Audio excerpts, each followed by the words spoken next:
I thought I'll group together a bunch of things that are typically packaged as financial wellness.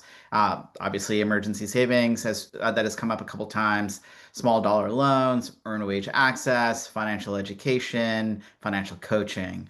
I'm, if I think that my question here is, as you're thinking about these benefits, like how do you think about them? How do you package them? What is the right package of treats that make sense for employers?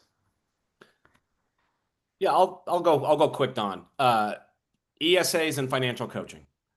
Uh, of those solutions, I think that's the strongest evidence base that those are a net benefit to financial health. Financial education, I believe in education. I think people should be taught finances. Doing it in the workplace has been an unmitigated failure. Putting up a static website or bringing someone in to do a series of sessions, you're going to get one of two things. One, no one's going to engage, or all the Dave Ramsey fanatics in your workforce are going to show up to try to get some insight. Financial coaching has proven to be a far more effective model, especially when it's paired with benefit navigation, right? Helping people better understand and maximize the use of their benefits, wildly effective, and that also shows up. Small dollar loans and EWA, these were two solutions in our report that we saw that had negative associations, but I think there's some important context to set around that. Our report did not say that they caused it. That's not what our report said. But think about it from the perspective of a worker.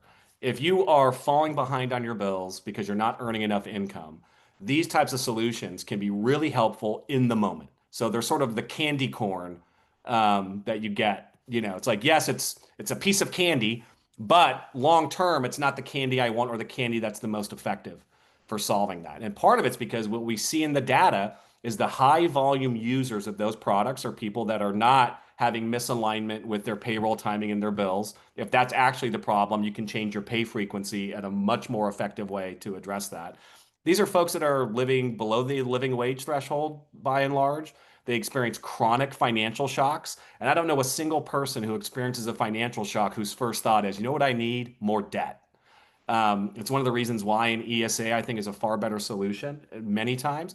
That being said, I think there are going to be some use cases where these make sense, and there's some innovation happening in this space that are really positive and really good and really helpful. The other thing you have to understand about small dollar loans and EWA, some of the small dollar loans have credit building features, which I think can be a positive. There are other ways to do that rather than taking out more debt to do this. But the reality is, if people aren't leveraging these solutions to the workplace, what are they doing? Well, we just released our spend report this year, which tracks what people spend on financial services.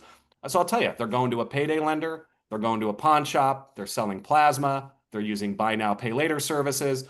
And so oftentimes employers can set up these programs in ways that are more advantageous to their workforce than what's available in the direct to consumer market.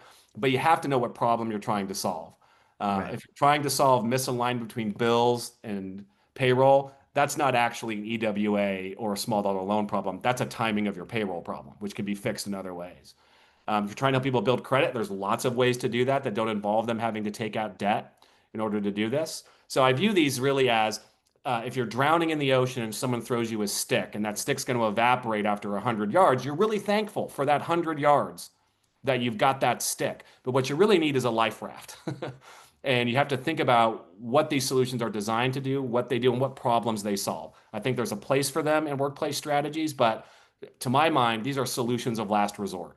And you should be thinking about all the other ways that you can solve the core issue as opposed to giving them access to a product that ultimately is going to cost them money, money that they maybe don't already have enough of in order to get through their daily lives.